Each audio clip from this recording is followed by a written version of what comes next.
Hello! Welcome sa Civil Engineering Sample Problem about Surveying.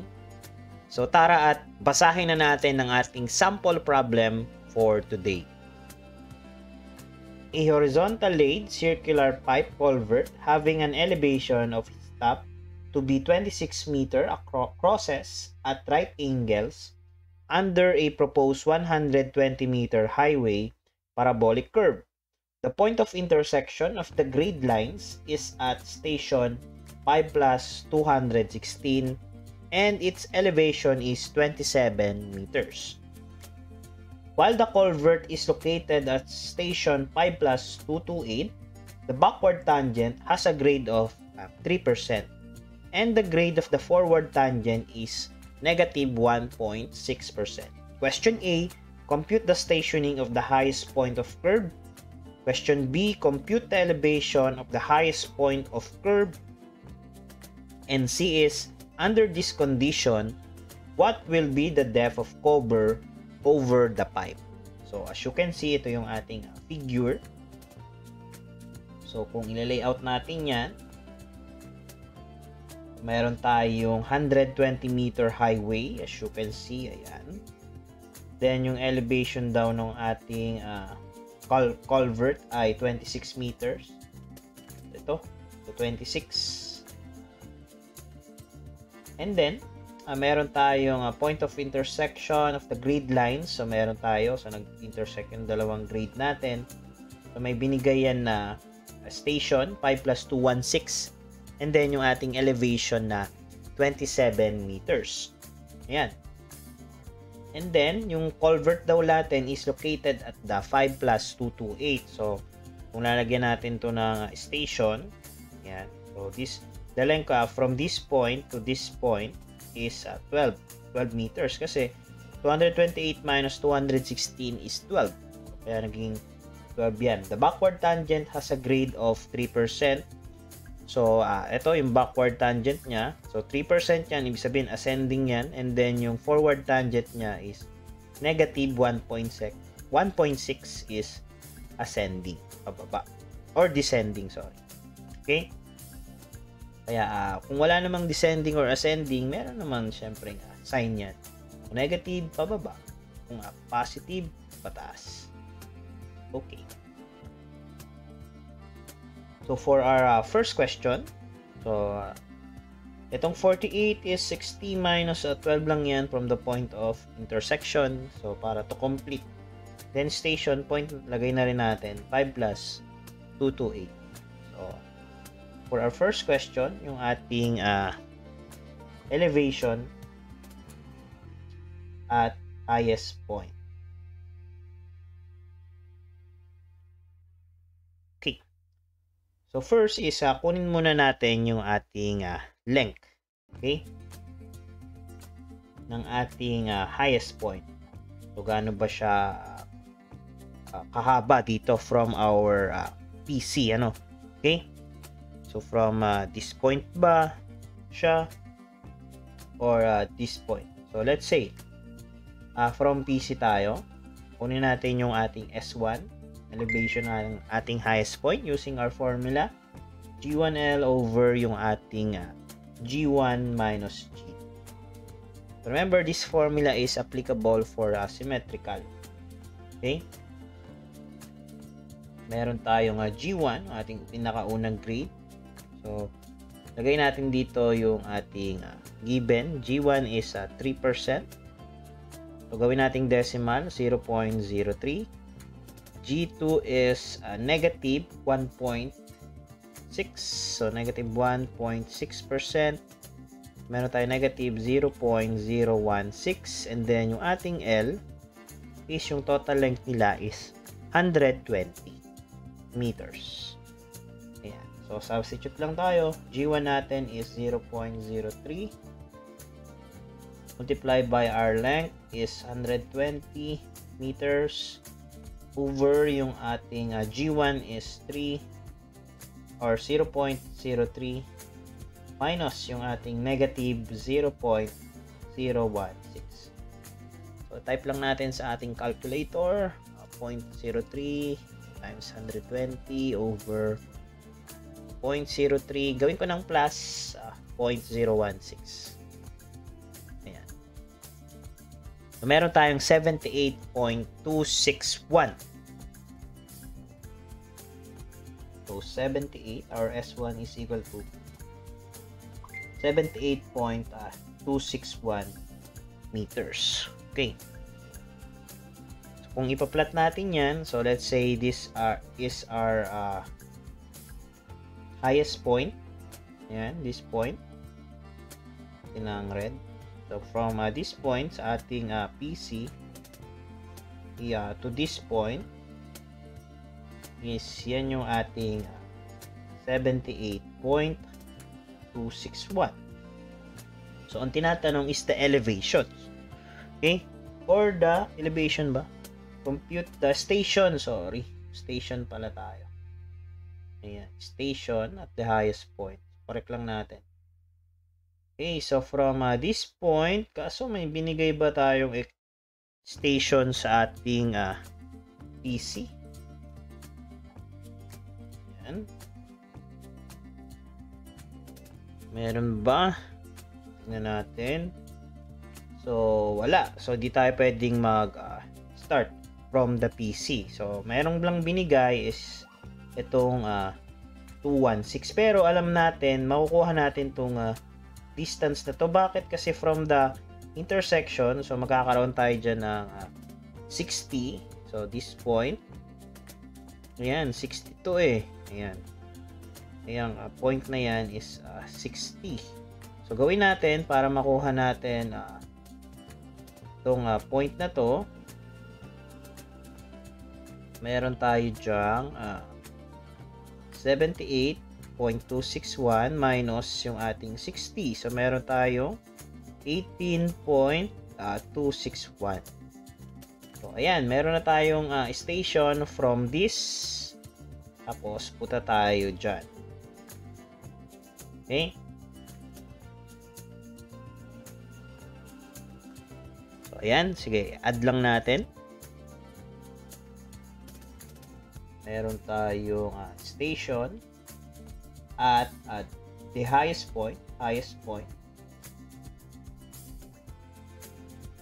Meron tayong 5 plus 216 plus yung ating 18.261. Therefore, meron tayong 5216 plus 18.261. So, meron tayong 5 plus 234.261. Ayan. And this will be our final answer. Okay. So, sa nagtataka is dito, hindi ibig sabihin yung B sa taas niya is the highest point. So, wala naman sinabi, di ba? Yung culvert ba nasa highest point? Let's check. Culvert daw natin, right angles is located. So, wala. So, nagkataon lang dito sa picture na or sa illustration, almost magkatapat sila. So, pero ang correct way dyan is to solve. Kunin muna yung ating highest point location and then look for the figure or illustration and then makita nyo kung saan natin. So from this point, ito yung kailangan natin meron tayo dyan, then lakad tayo dito, punta dito sa highest point. Okay, so for our next question, yung ating elevation, yun na yung tinatanong. Ating elevation at the highest point.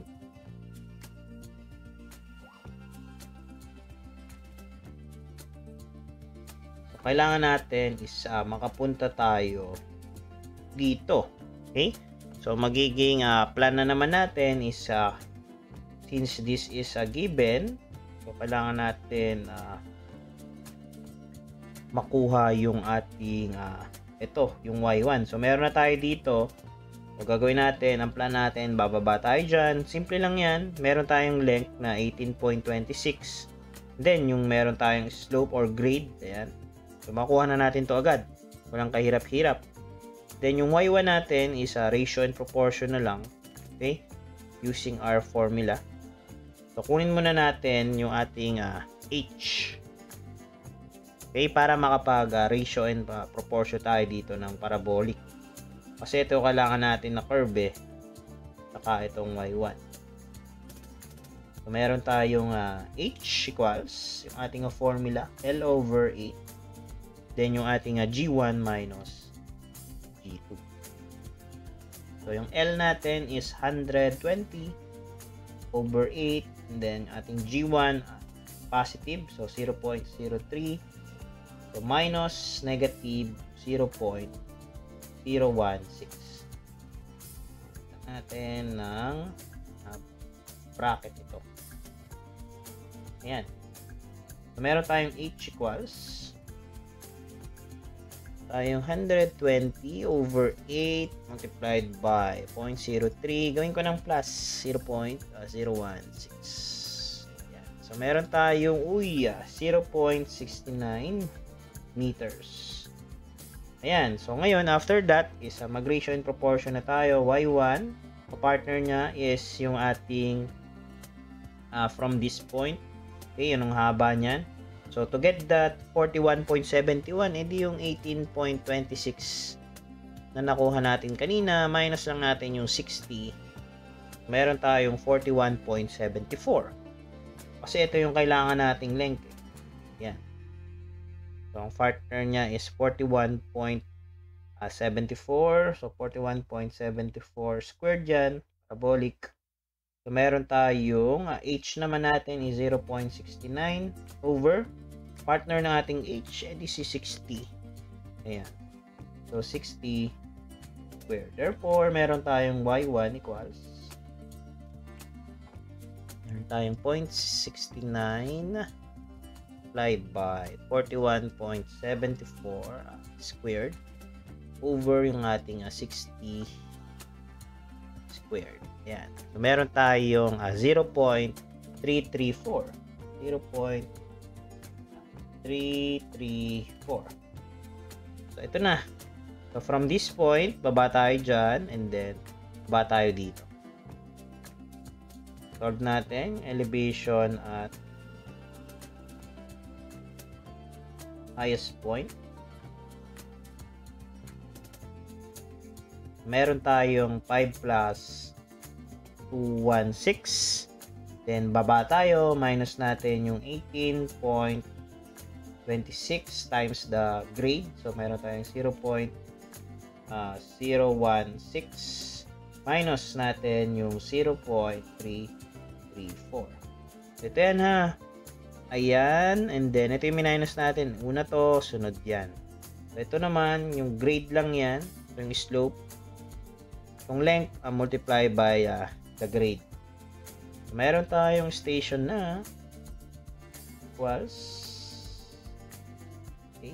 So, 5,216 minus 18.26 by 0.016 minus 0.334.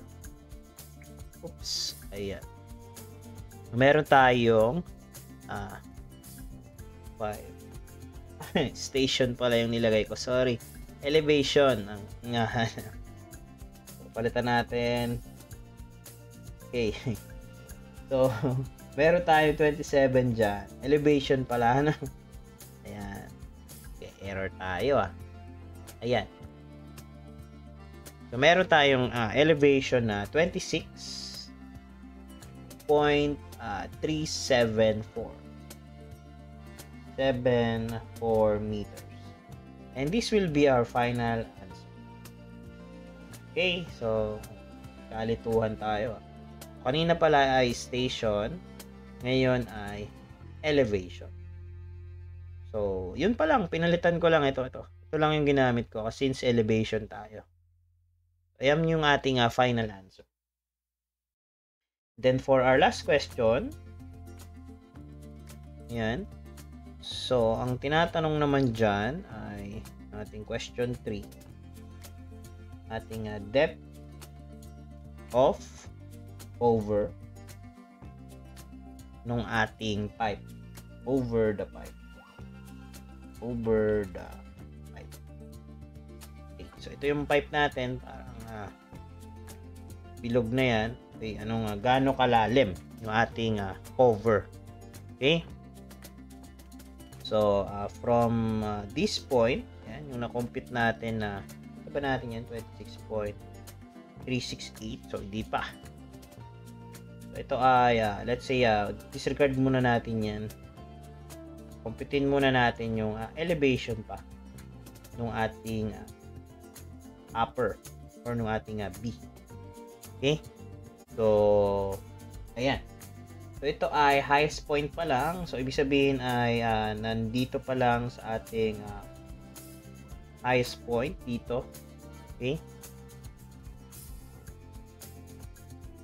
Ayan. So, ngayon, computein muna natin yung susunod. Kasi nagbago bago yung ating highest point ngayon na may na mayroon ng culvert. So ito kanina highest point not considering yung ating culvert. Ngayon is ko-consider natin yung ating culvert. Kaya magkakaroon tayo ng bagong Y2. Okay? So almost ganun pa rin. So ganun pa rin magiging process natin from this point and then that. So kanina is kino-consider natin dyan ay ito yung ating highest point. Okay. Pura. Yan. Yung ating highest point. Ngayon, ko-consider natin yung ating culvert. Kaya magiging length natin dito, so in terms ng kanina kasi, is 18.26.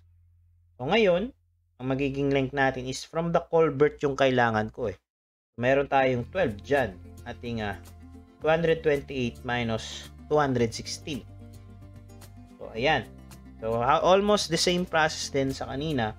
Pero meron na tayong H Yung H hindi yan magbabago. Almost the same lang yan. So, to get the location ng ating culvert or elevation. So, balik tayo. Kunin natin yung Y2. So, ang partner niya is yung ating 48 naman. So, bakit naging 48 yan? So, 60 minus 12. 60 kasi yan Hinati natin yung mong 120, 60 yan. So, minus lang natin yung 12 is 48. Meron tayong 48 squared equals. Yung ating H is the same pa rin, 69 over ating 60 squared pa rin yan. So, meron tayong Y equals 0.69 over yung ating 48 squared multiply na lang natin to 48 squared ayan over yung ating 60 squared.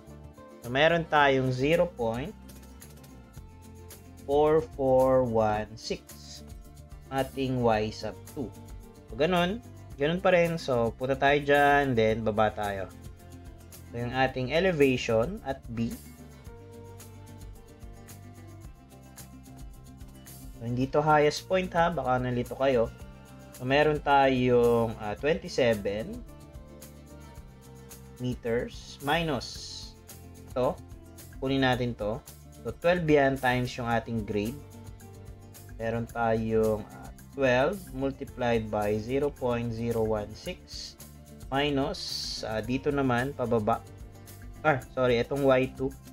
Ayan. So meron tayong 0.4416.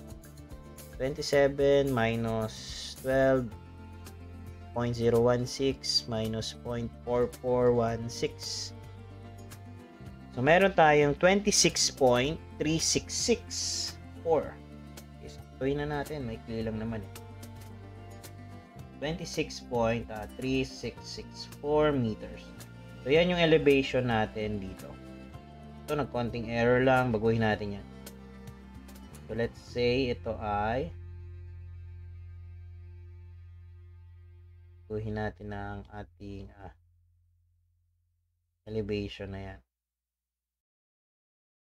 So gawin natin yung ating nakuhang sakto 26.3664. Ayan, so ang hinahanap is ayan, gaano ka taas yung ating H, yung hinahanap na yan.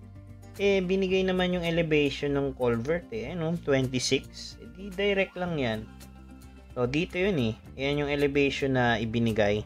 So, meron sa problem na yung ating elevation of its top. So, keyword yung ating top. So, ibig sabihin sa taas niya ay 26. So, ayan na. Dito pala yun. Sa taas daw niya. So, lagay natin to. Elevation niya dyan.